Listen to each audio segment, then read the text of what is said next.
in the game, we really ain't playing. We regroup up in the Slack chat where the coaches debrief. We be piecing these puzzles, occupy the chunk of the pie. Ain't no lie when we hit the block, helmets casket is top. You be seeing helmet after helmet, helmet after helmet. First place, second place, fifth place, eighth place, 12th place, 15, 16, 20. So many helmets, you got blurred vision, we got too many. Tick your check. Oh man, shit. They got us fucked up. Army, regroup. We pledge always to have that edge. We don't fire warning shots. Competition just dropped. We locked and loaded before lock. Whatever the time, yeah. Do you even correlate? Being the best requires a willingness to outwork your competition. There's always someone smarter, faster, sharper, more naturally gifted to come around.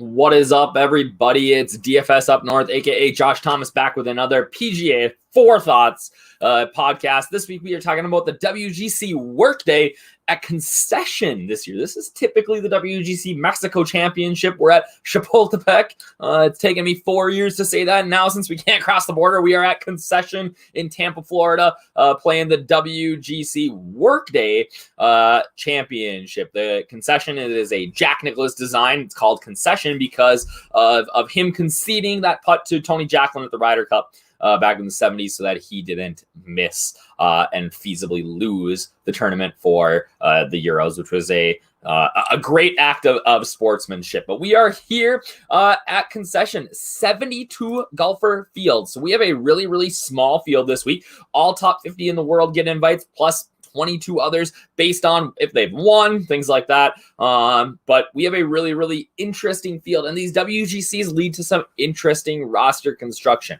And that is going to lead the way with my number one Fore Thoughts, and that is don't sleep on the cheap Euros. I love me a cheap Euro this week. All right. And I fall for this every time, but it's a smart strategy. Don't sleep on these cheap Euros. They make your roster very, very interesting. And you can get guys like Rasmus Højgaard, who is a stud. Thomas Detry, stud. David Lipsky, stud, right? All of these cheap guys have been playing really well on the Euro Tour. Lucas Iber, even a Brad Kennedy has been playing well. So I am in on some of these cheap guys. Sammy Valimaki has a ton of upside, hasn't been playing well lately, but don't sleep on these Euro guys. If you are a DFS Army VIP, I've written up almost every single one of these guys and my thoughts on them. And, you got to get that in our cheat sheet. But to get our cheat sheets, you got to be a DFS Army VIP. You can use that code Up North. I break down this whole sub 7K range because I really do think that stars and scrubs is going to be the play this week. So now we are 2 for 2. I started this podcast 2 events ago, and we have nailed the roster construction the last 2 weeks. And last week's was ballsy, right? I said, fade the top. You do not need to play anybody over 10K. And guess what? In GPP, you didn't. All right. DJ made it interesting. DJ definitely made it. And really, more than DJ, Ram making a run up the board on Saturday made it really interesting. But you can, this week, I think we want to jam the top and then get in some of these value plays at below 7K. So I just have a screenshot from our DFS Army research station, which has tons of stats that our VIPs get access to. And one that is really interesting is that we break it down, the win percentage, the top 10 percentage, and the top 20 percentage of all these guys based on their odds. All right. So obviously DJ, class of the field, 10.8% win percentage, but 67% top 20 percentage. John Ram, 62% top 20 percentage. And some of these, can help you make decisions as you kind of go down. You look at a guy like Victor Hovland here.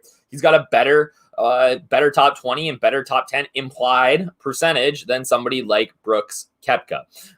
So they can help you make a few more decisions. A lot of times we just look at odds for win value, but looking at the top 10 and top 20 odds are really intriguing as well, especially because you look at a guy like Tony Finau, who I think was really priced up this week. He's at 16-1 to win.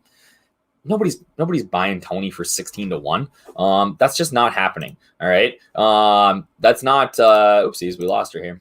That's not happening. Nobody's betting Tony 16-1 to win, but the books had to do that because he's been playing so well that they need to use those 16-1 odds to extrapolate to top 10 and top 20 odds. So I really think Finau is a great play this week. He's one of my favorite GPP plays. I love him at 9,800. People are going to be afraid to go back to him after last weekend. Not me. The guy that I don't want to play is a Max Homa, who wasn't expecting to get into this event, wasn't expecting to have to fly cross country, and now is having to prep for an event that he really wasn't ready for.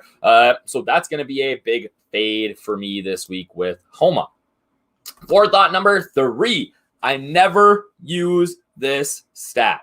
Never. I very, very rarely care at all about driving distance. But Concession is an intriguing course. All right. Because there are a lot of forced carries. And if you can carry the ball over 300 plus yards here, you are going to be in really good shape. And really, the further, the better. Like 310 is probably the best number. So we got some of these guys. Again, not a ton of data. I've only got 2 events on Rasmus Højgaard. I only have 1 on Minwoo Lee. But they, we look at the Euro stats. They do pound the ball a little bit. But these guys that can really hit it a long ways are going to be are going to be able to push the ball up there and have wedges into some of these greens where their counterparts are likely going to have to hit a long iron. Some guys, like a Webb Simpson, doesn't matter. He can get around here because he's a great long iron player. But some guys are not. Some guys really need to be able to hit that ball long enough and have a wedge in their hands. We don't have a lot to go off of here in terms of course history. We've never played here. A lot of guys play here on the weekends when they're in the off season. It's in the Tampa area where a lot of guys are. The only one guy who really has course history here is a Bryson DeChambeau, who won the 2015 NCAA championships and didn't quite hit it as far back then, but he still bombed it. He was still 300 plus. So interesting. Again, not the long hitters have had success here at the one real event that we can look at. So I do think that driving distance could be important this week. It's not something that's like an end all be all, but if I have to choose between a guy who looks very, very similar to a guy who maybe hits at 290 and he hits at 305, I'm going to go with the guy who hits 305 in my lineup decisions. All right. And I go back. We sorted this, right? That's something that you can do in our research station is everything is sortable. So if I want to find out who hits it the furthest, I just click that little sort button and we got it. The other thing that I can sort for is Fore Thought number 4, which is, again, a copy and paste from last week, but it makes a lot of sense here. When in doubt, play the hot iron players. We don't know a lot about Concession. I think that the pros are going to be able to be okay here.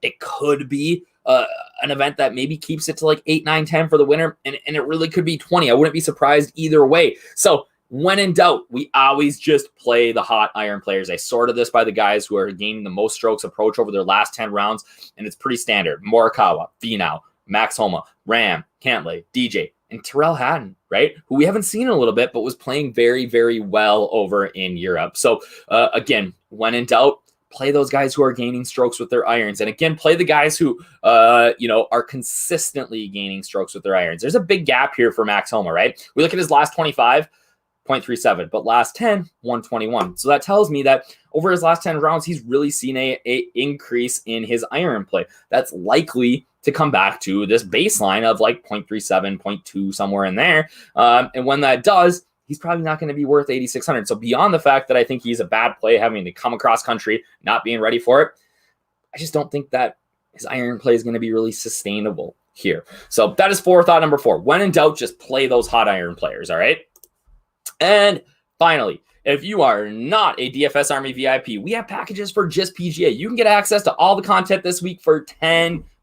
For the month for $30. You can go $300 for the year. It's a great deal. But I'm telling you right now, our PGA content's fire. I love it. Taco does a great job with our domination station. I think our research station is fantastic. But if you want to play DFS, if you just play DFS and you're kind of playing for fun and you're maybe making money or maybe not, take a chance. 1 month, $70. Use that code up north, 10% off for life. That gets you access to everything we have at DFS Army. That is a 10% off for life. Like you get MMA, you get LOL, you get soccer, which has been crushing, tennis, NFL, NBA, we're missing NFL right now, but NBA, MLB here in a few weeks, PGA, we have access to everything and every site. I crushed on Prize Picks last week for PGA.